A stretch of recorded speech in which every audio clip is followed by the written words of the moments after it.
We're making a scimitar out of old saw blades. Turning scrap metal into a blade like this isn't simple. My dad found some rusty saw blades he thought he could make a knife out of. He cuts them down into thin strips and grinds the rust away.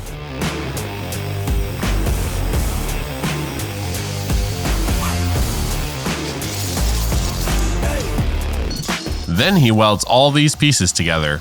The goal is to heat it up to 2,300 degrees and smash it under a 40-ton press, making one solid strip of steel.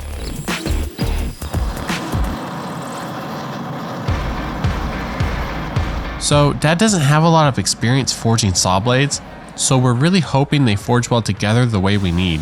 That's why we heat the billet up and smash it under the press.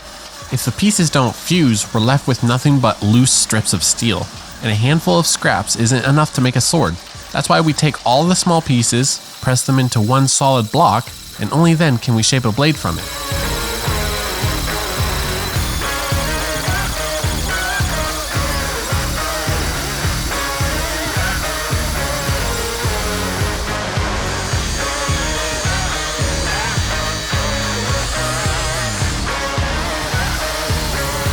Dad grinds the billet so he can reveal any bad welds, but it looks like everything checks out. We now have one solid piece.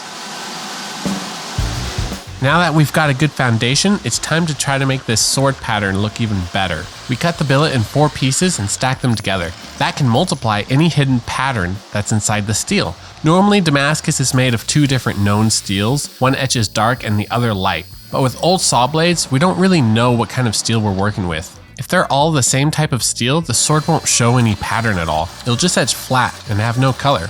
That's why Dad used blades from different sources. It should increase the odds that at least 2 steels will contrast. So when the billet is welded and drawn out, the hidden pattern will appear. And stacking it 4 times will make the pattern even bolder. There wasn't enough saw blade steel to make a full-length scimitar, so Dad got creative and made a smaller, miniature version instead.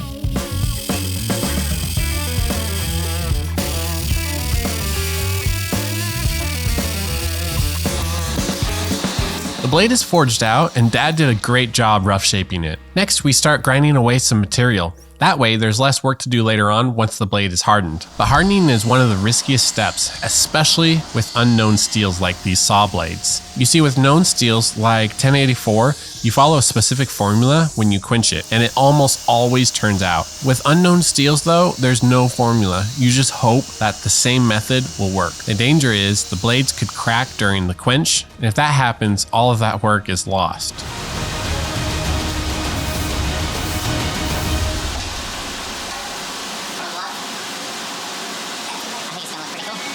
Some bejeebies out of this. Yep, multiple different ways. After a close inspection, it looks like the saw blades not only survived the hardening process, but they also came out much harder than we expected.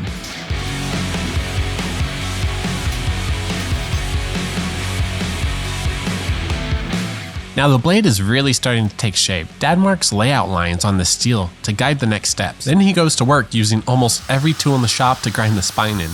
He wanted the back of the sword to look like the edge of a saw blade, so he went way out of his way, spending a huge amount of time shaping those sharp sawtooth ridges. If he slips or grinds too deeply, Dad would have to make a smaller sword, which at this point it's debatable to be calling it a sword given how small it already is.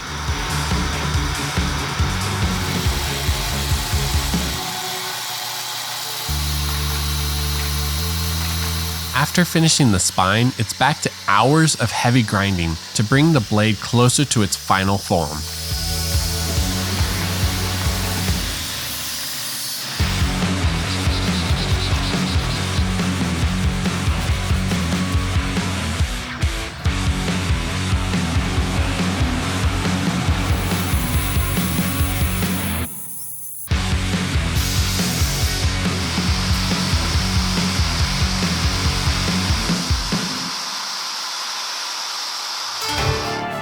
Now it's time to move on to the guard. Dad starts by prepping the tang, milling it down so the guard will slide on nice and tight.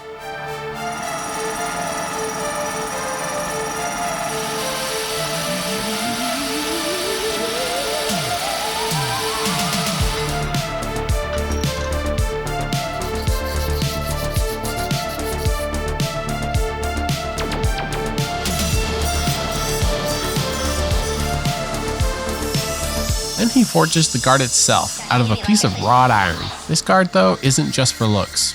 It keeps your hands safe and it helps lock the whole sword together.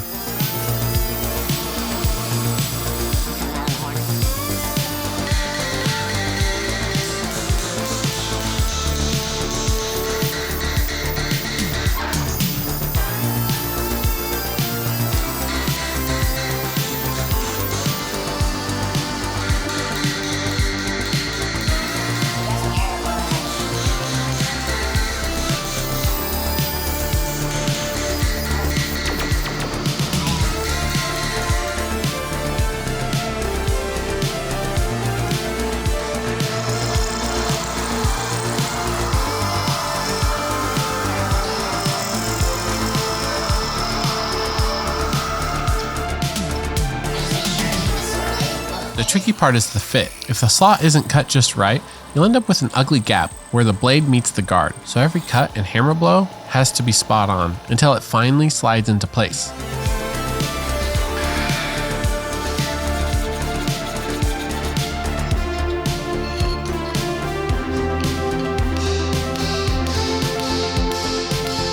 The guard fit came out great, but before we fit the handle, a quick word from our sponsor, X-Tools. X-Tools sent me their F2 Ultra, and I've got to say, owning a machine like this has been a dream of mine for over 10 years. The F2 Ultra is a dual laser system that combines a 60-watt MOPA fiber laser with a 40-watt diode laser. Here's what it's helped me with in my own work: getting clean name etches on my knives, transferring designs from sketchbook onto steel for clear hand engraving guidelines. Okay, the design's loaded. I'm gonna hit this little icon here. It's gonna autofocus on the thickness of my metal, and it's gonna take a picture. Okay, I'll place it right there.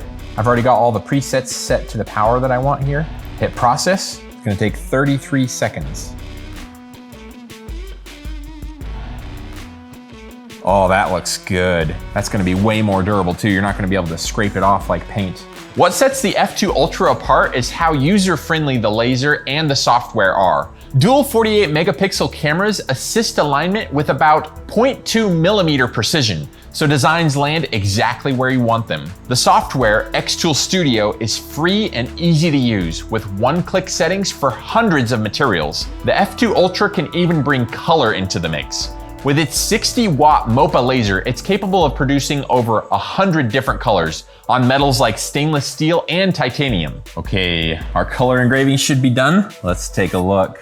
That is awesome. Oh, wow. It's just like on the surface. The color engraving could be such a great feature to have on hand for those who want to push their designs beyond black and white. The 60-watt MOPA laser can engrave deep into metal, carving out layered textures and even 3D reliefs. Logos, coins, or detailed patterns take on a sculpted feel, with crisp edges and shadows that catch the light. That is so detailed. I can see hair on the lion's mane. Oh, it's awesome. There's so much detail. It looks so good. And the depth is absolutely incredible. It looks so cool. There's so much 3D effect as well. It can also engrave highly detailed photorealistic pictures right onto steel. All right, let's go ahead and drag and drop our photo. First, we need to cut the background out. I don't want any of that, so we're gonna do AI cutout, click confirm. We're gonna turn it to grayscale. Hit the autofocus button, which will take a photo. I think I want it right there. That looks good to me. Let's go ahead and hit process. Whoa! Oh, that looks so good. That looks amazing. It looks just like a black and white picture. You can even see all the detail of my Griffin shirt in the photo that's lasered onto the metal. You can see my little white hairs in my beard. That is amazing. That is so cool. The Xtool F2 Ultra is fast, precise, and easy to use, helping makers push ideas further and get more done. If you're ready to open the door to new creative possibilities, check out the Xtool F2 Ultra today. Link is in the description. Thank you X-Tools for sponsoring this video. Now, back to handle fitting. I think fitting a handle for a hidden tang knife is really cool. First, Dad drills a hole through the block of wood. That hole has to line up perfectly with the tang. It's important because this step sets the foundation for the entire handle. If it's off-centered, the blade will sit crooked. It's difficult to fix it once the wood is drilled, so getting that hole right the first time is crucial to the whole fit.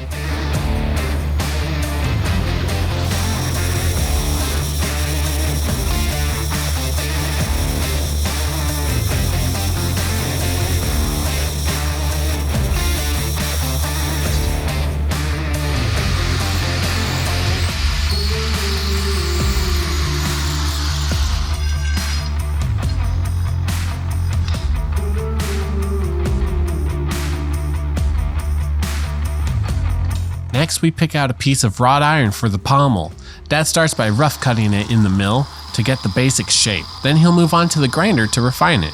The pommel will balance the blade in the hand, and it just looks really cool on a sword. If too much material comes off or the angles aren't even, the whole sword can feel off balance. That's why each step from the mill to the grinder has to be slow and careful.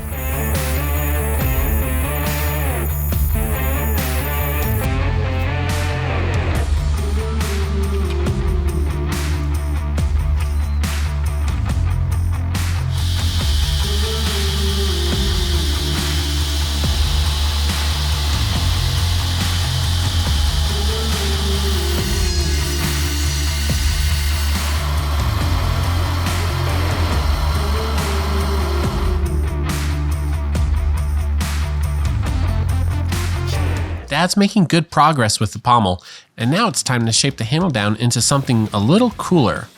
Since Dad films everything himself, it's tough to balance building and recording at the same time. So the very start of the shaping didn't make it on camera, but from here on, you can see what he was aiming for. He wanted the handle design to be inspired by the saw blades, so he carved in these bold grooves to mimic the look of a saw teeth. It's a risky choice because if the cuts go too deep, or the spacing isn't even, the handle can look messy or feel uncomfortable in the hand. But if Dad can pull it off, the grooves tie the whole project together and give the handle a one-of-a-kind look.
Now Dad dips the blade in acid. This is the step that reveals the Damascus pattern. It's important because all the work we did earlier, all the stacking, the welding, and forging, only matters if the steel shows contrast. If all the saw blades were the same type of steel, the edge would come out flat, with no pattern at all. But to my surprise, the acid brought out a real Damascus pattern that you can actually see. So there must have been a bright and a dark steel in the saw blades after all.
After sharpening, the saw blade scimitar is finished. Getting here wasn't easy. We started with nothing but rusty scraps, hoping they would forge well together. We gambled on unknown steels, risking cracking it when quenching, and spent hours grinding, fitting, and shaping. Every step could have been really bad, but each challenge pushed us closer to the finish line. In the end, those old saw blades came together to create something unique, a miniature scimitar with a story hidden in each layer.